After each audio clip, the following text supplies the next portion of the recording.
Wake Up Heavy is a Weirding Way media podcast. Sonny!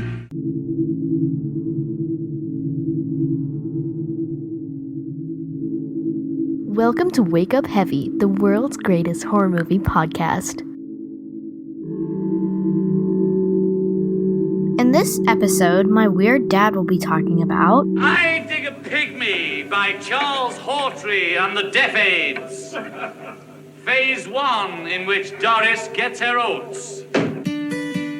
Hello and welcome to Wake Up Heavy. This is Mark Begley, your host, and this is a quick update episode. Got some changes happening. We all want to change the world. Nothing's gonna change my world. As well as some updates. And the updates involve me going back. This is something that I've wanted to do for a while. Me going back and updating the audio on the first season of the show when I was recording on GarageBand and laying on the floor and worried about the background noise and talking real low and slow. And once I started using Audacity and some of the other tools involved with that back at the beginning of the pandemic, I thought, I could fix these old files, and just never really bothered to do it. So I've started doing that. I don't know how many I'm going to have to do. I have a feeling at some point I started talking louder, the recordings were a little bit better, and I'm not going to mess with anything after I started using Audacity. So the first two episodes, the introductory episode, which I have changed to Welcome to Wake Up Heavy, and the official first episode on Phantasm have been remastered, let's say, for lack of a better term, and I'm kind of using that term because of something else I'm going to talk about in a little bit. They were re-leveled and played around with a little bit on Audacity, and I think at least the vocals, my vocals, Cleo's vocals on the Welcome to Wake Up Heavy episode, the introductory episode, are better. The clips probably aren't going to sound any better because at that time I was recording again on GarageBand and using an open mic system basically, because on Macs you can't record computer sound straight from the computer. I can do that on Audacity now, which is what I do for all my clips pretty much. Anyway, I don't want to get mired in the details too much, but the clips are probably going to sound a little funky if anyone is going to bother to go back to listen to those old episodes that are now remastered, quote unquote. The other reason I bring this up is that I think in replacing these files, I have to play around with things a little bit in Spreaker, since they were ported over from SoundCloud. And so they may re-download automatically when you open whatever platform you use. And hopefully it takes place of the old file instead of just having two of the same file on there. If that happens, that's why. The other thing that I have updated, and again, this has been something I've wanted to do for quite a while, before the change to Spreaker even, and that is to drop the subtitle of Recollections of Horror. And that is really just to simplify things. I use Wake Up Heavy as my handle on social media. I use that to point people to the podcast. The Recollections of Horror thing was more of a way to tell people early on, hey, this is a podcast about horror movies for the most part. It also helped in search engines to narrow the field down. If you typed in the whole title, this is the only thing that's going to come up. If you type in Wake Up Heavy, it's going to bring up other stuff, things that might just have one or two of those words in the title. I'm not concerned about that anymore. When I made the move to Spreaker, I considered it again and didn't do it because I didn't want people to not be able to find the show again if they needed to. But it's been almost a year now since that change happened, so I figured screw it. Let's just simplify things. And it doesn't mean that I'm abandoning the horror aspect of the show at all. It's just really to streamline and simplify things. I had meant to mention that on Cleo and my last episode and didn't. We just kind of dove right into the movies that we watched. The other thing that I had wanted to bring up, which I almost always miss when it happens, is Wake Up Heavy has been around for 5 years now. The first few episodes went up early August of 2018, which is kind of hard for me to believe. This will be the 136th episode. I think one of those episodes is probably the promo or ad that I have, which I've also updated as well. A few things might not be real full episodes, but that's the total count. When I divide that by 5 years, that's 27 episodes a year. That's about one every 2 weeks. And I was a little bit surprised by that because of how slow things have been going for the last 3 years. But then I remembered in 2019, I think I put out 50-something episodes. I did almost one a week during that crazy year of like really trying to ramp up plays and, going on with whatever ideas I had. Why didn't I rent this? The Stephen King series, Women in Horror Month. All that stuff happened in 2019. That's kind of nice, though. For me, that's a good number. Every couple of weeks, put out an episode. Whether that's going to keep up or not, I doubt it, but definitely hoping to do an episode a month from here on out.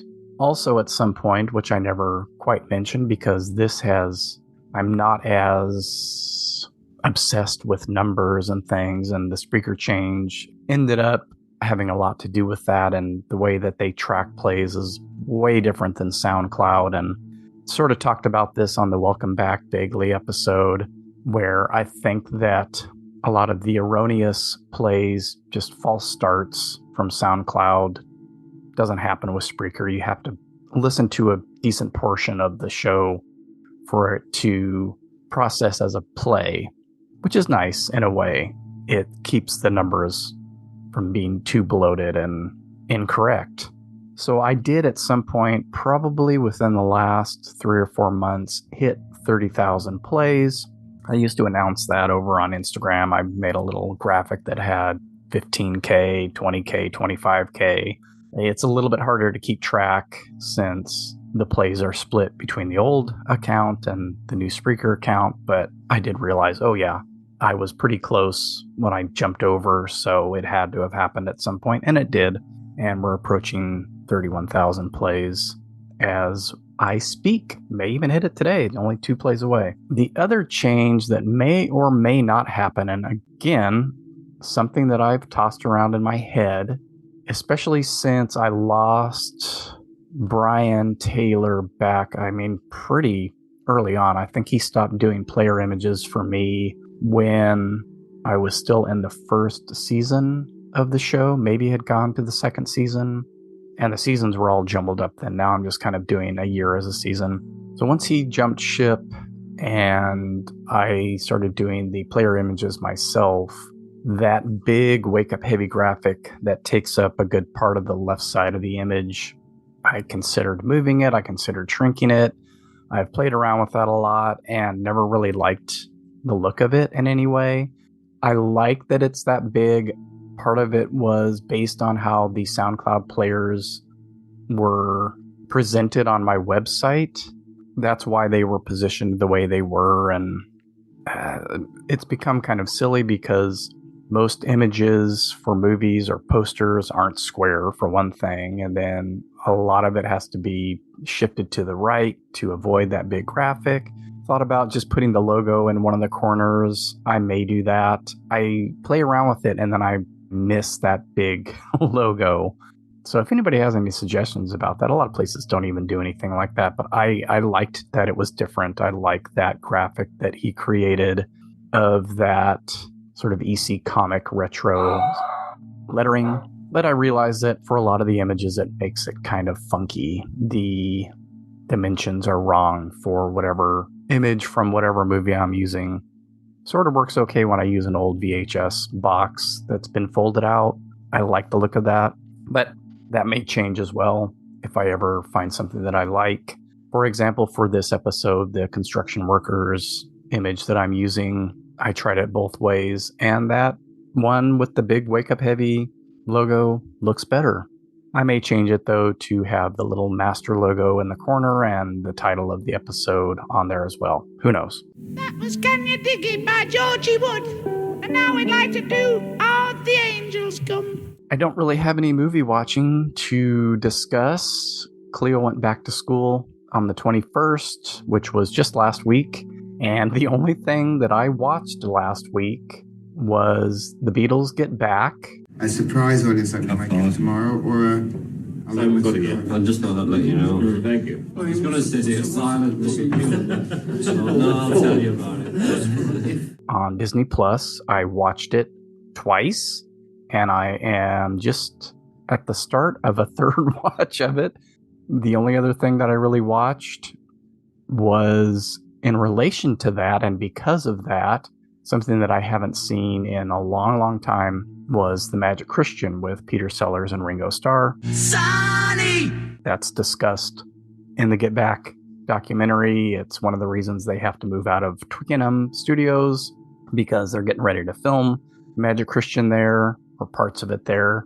It's also why they had this time frame of when they needed to get things done, because Ringo was going to be off filming that. And during that 7+ hours, at some point, Peter Sellers shows up, looks and seems completely out of place when he's there, which I always find funny. But I thought, boy, I haven't seen that in forever. And I know I've looked for it recently, probably since that Get Back first came out a couple years ago. And it's just never available to stream anywhere. And I haven't caught it on TCM or anything like that. I know there's a Blu-ray out. But the last time I watched it, which was probably in the early 90s, I didn't care that much for it. And so buying a $30 Blu-ray of it just doesn't appeal for me to watch maybe once every couple of years. I figured, I'll look on that one website that sometimes has movies that it shouldn't have, and it is on there in full. And I thought, what the hell? I'll give it another shot. The first time I watched it, I loved it, and that was on TV sometime in the late 70s, early 80s. I feel like it was early 80s because I was probably already in my big Beatles craze stage. That happened after John Lennon was murdered. The one thing that sticks out for me with that movie is the Badfinger song, Come and Get It. Will you walk away from a fool and his money? Sonny! I remember thinking, this is a Beatles song I've never heard before, and couldn't figure out what album it was on or anything about it. I must have missed in the titles, either the beginning or end titles, that it says, Come and Get It, written by Paul McCartney, performed by Badfinger. So for the longest time, I thought that was a Beatles song. I don't know when I realized, it's by this group Badfinger. That doesn't sound right. which is a band name that has always kind of felt weird to me. I used to hear it every once in a while on the radio, and then probably that's when I found out that, this is not a Beatles song, it's by Badfinger. And then at some point found out, but it was written by Paul McCartney, which explains why it sounds like a Beatles song. And then probably not until I watched the anthology miniseries, however many years ago that came out, that he had actually recorded a demo of it. And I was like, it's the same exact song, which then I found out were per his instructions. He gave the song to Badfinger for the movie with the express direction that it had to be performed exactly like the demo. I think that Come and Get It is probably one of my favorite songs of all time. I think it's a perfect 2.5-minute pop song. But that was sort of the initial pull for me with Magic Christian, along with Ringo Starr being in the movie. I didn't catch most of the satire. I just thought it was kind of a goofy movie where they do all these stupid things and make other people do these stupid things. Raquel Welch was in it. Had a thing for her back then. But I did enjoy it this time. I think it's quite heavy-handed in its satire, and some of the setups go on way too long, but it is kind of a kick to watch. if for nothing else than seeing Ringo Starr act along Peter Sellers, who I'm not the biggest fan of. And then there's another song towards the end that's also very Beatles-esque by Thunderclap Newman. Wasn't written by any of the Beatles. Every time I hear that song, I think there's a little portion in there that has a very Beatle-y progression in it. And you know it's right.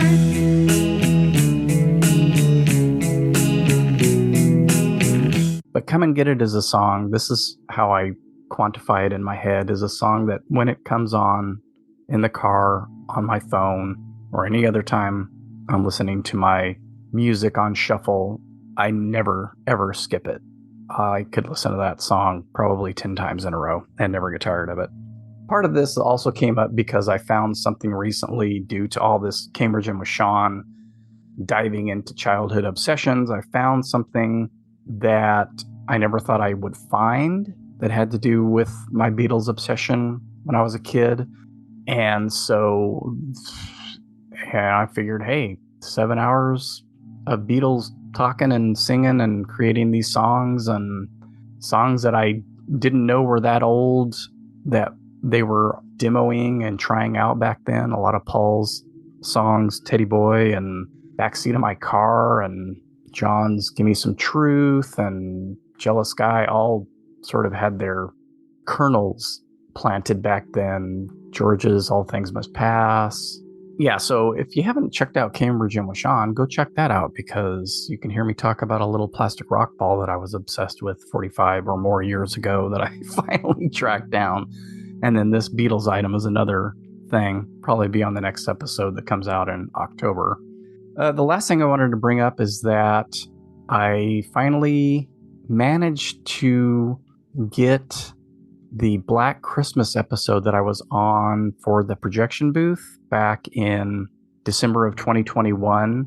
I was having trouble getting that file downloaded and fixed, and I finally did it the other day. It should be up on Patreon already by the time this comes out, and it'll be on Spreaker by the end of this week. That's the last week of August. It's really long. It's almost 4 hours. I think it's like 6 minutes, under 4 hours long. And so with Spreaker and the requirements for ads, there's like 29 ads in it. So probably like 15 or more ad breaks. It's ridiculous. But I kind of have to do it to be in compliance. That's a lot of ads. Go over to Patreon and pay $1 to listen to it without all that, because that's crazy. So anyway, that's finally going up. I think that's the last horror movie from my visit to the projection booth that I hadn't gotten on my own site. So there are 3 interview sections. So I think it's probably about an hour and a half of discussion and 2.5 of interviews. Yeah, it's epic. So check it out. All right, that's pretty much it for this episode. Hopefully get something else watched besides Get Back that I can talk about. So until then, thank you so much for listening. Have a great week. Hopefully things are starting to cool off where you are, if they aren't already. It looks like that's happening here in Fresno pretty soon, and I'm super happy about that. So stay safe, be smart, and don't forget, anything can happen when you wake up heavy. Ho, ho, ho, ho, ho, ho, ho.